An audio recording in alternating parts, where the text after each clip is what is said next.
Why, hello, if it isn't the triumphant traveler. And why might you be visiting the shrine? A sign of piety, perhaps? You literally told us to come meet you here! I was just joking. I've been waiting for you. Seems like someone's in a pretty good mood.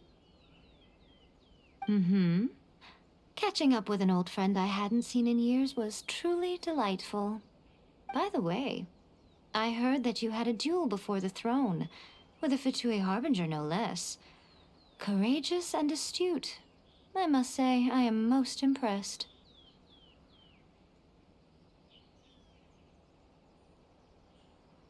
Defeating Signora head-on in a duel means that your strength exceeds my expectations. Still, you did end up victorious. I gather congratulations are in order. Sure feels good to finally thwart the Fatui plan for once. They caused plenty of trouble along the way, but at the very least, they didn't get their hands on another Gnosis. Wait a second. Did you say Gnosis? As in, the little thing that looks something like a chess piece? Yep, that's the one. You've seen one too? Gnosis belong to the Seven. They're what keep them connected to Celestia. Oh. What's wrong? I handed that over.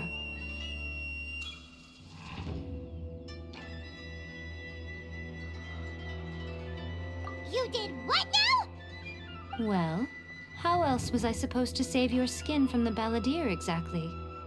The Balladeer is number 6 of the Fatui Harbingers. In terms of strength, he's superior to Signora. I'm not the kind of person who risks life and limb for any old reason. You did... for once, Paimon just does not know what to say. After A created her puppet vessel, she no longer had anywhere to put it. As her erstwhile closest friend, A handed it over to me, and I've kept it in the Grand Narukami Shrine ever since. She no longer needs the power of the Gnosis, and in any case, she tells me she has severed ties with Celestia. Thus the Gnosis became not only useless, but also a potential source of conflict. Is that not a good bargain, exchanging it for the one at the core of the plan? Judging by the results at least, I dare say I struck a good deal. When you put it like that, Paimon has to agree. The Traveler is worth more than a Gnosis.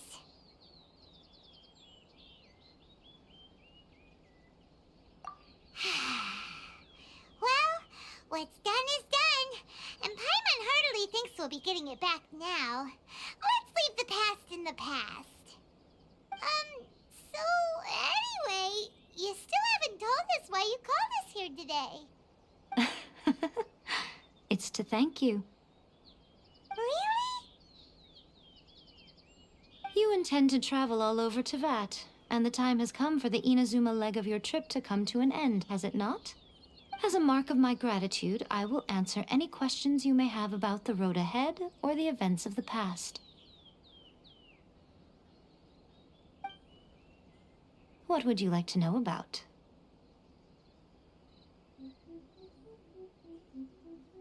That puppet was built with technology that has been lost to time. Perhaps she, as a god, is the only one privy to the knowledge of its origins. Still, there is one other thing on this topic that I suspect you may be curious to know. Before A began modifying her own godly form, she took it upon herself to create a prototype puppet. So, you mean there are 3 Raiden Shoguns? No, the prototype was merely a proof of concept. Its appearance and intellect were not based on A. It was a test. The original plan was for A to simply discard it. But perhaps A thought this to be too cruel, because in the end she chose only to seal the power within it. Later, this puppet wandered Inazuma as an ordinary human male with his own consciousness, until the Fatui took an interest in him. Ugh, not the Fatui. Some eccentric geniuses in the ranks of the Fatui made adjustments to the prototype, not only unsealing his power, but very likely rendering him even more formidable than his original specifications.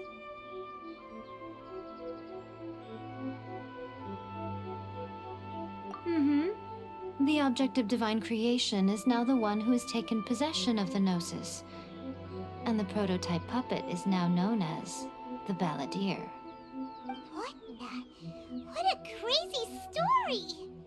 It is, isn't it? Who can say whether it's coincidence or destiny? I'm surprised an outlander like you is aware that there was once a change of Electro Archon. Few citizens of Inazuma are aware of this. Morat's told us.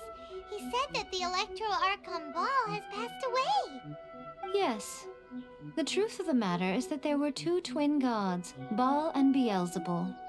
Twin gods? They won the Archon War together, and when Baal established the shogunate, Beelzebul became her Kagemusha, or shadow warrior. In other words, she acted as Baal's body double. Beelzebul is A, with whom we are now both acquainted. Baal's name was Makoto. As far as the world was aware, there were not two, but one. They complemented each other, and they ruled Inazuma jointly, so there was no need for the public to know the truth. In fact, the name Baal and the title of Raiden Shogun was understood to refer to both of them, right up until... Until what? Makoto died several hundred years ago in a war that I was not personally involved in. Since then, A has assumed the shogunate.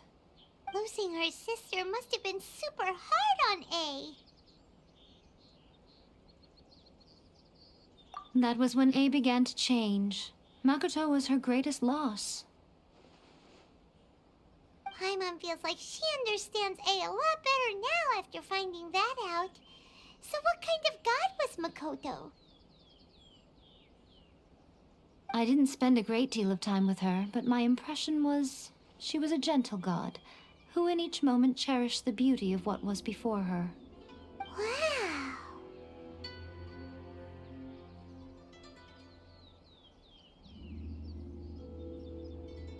Sorry, I haven't a clue.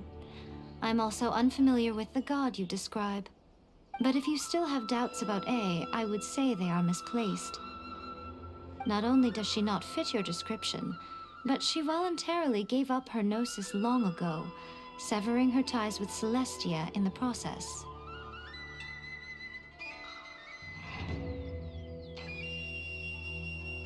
That's good to hear. Otherwise, given that I'm her familiar, it could have made our relationship rather awkward, don't you think? Don't worry, we aren't looking to pick a fight with you. I wish you the best of luck. May you soon discover the truth behind it all.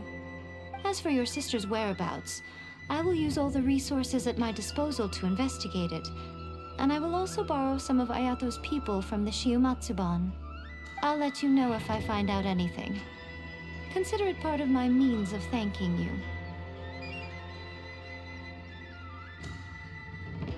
After leaving Inazuma, I think it would be easiest for you to go to Sumeru. Ooh, Sumeru! We've run into loads of scholars from there on our journey so far. Yes, well, Sumeru is the land of the god of wisdom, where the quest for wisdom and knowledge is never-ending. But their obsession gives rise to some truly inexplicable things. For example, in Sumeru, knowledge is holistically managed as a resource. Knowledge is a resource? Yes. I don't know whether it was the sages or Lesser Lord Kusanali who came up with the idea. Lesser Lord Kusanali? That's a cute name. Oh, you haven't heard. Lesser Lord Kusanali is the deity in whom the people of Sumeru place their faith. It's their chosen term of endearment for her. I'm sure you must have some things to discuss with her too. I wish you all the best. Are you sure? Okay then. Oh, Traveler, do you still have the omamori I gave you? Keep it safe. Is that all you intend to do with it? There was me thinking that you might hang it around your neck to show off to the world, telling everyone who inquired that it was given to you by none other than Yai Miko, the wise and beautiful. Who in their right mind would do that? Okay, I'll stop. Now, a question for you. Traveler, what is your ambition? I see. But that is merely a small goal, based on what preoccupies you here and now. Your ambition should be something that transcends the world below and the starry sky above. Something that shines in unison with fate itself. Perhaps the reason you do not possess a vision is that such an ambition has yet to be engendered within you. It's a possibility. Continue on your journey, and maybe that moment will come to pass.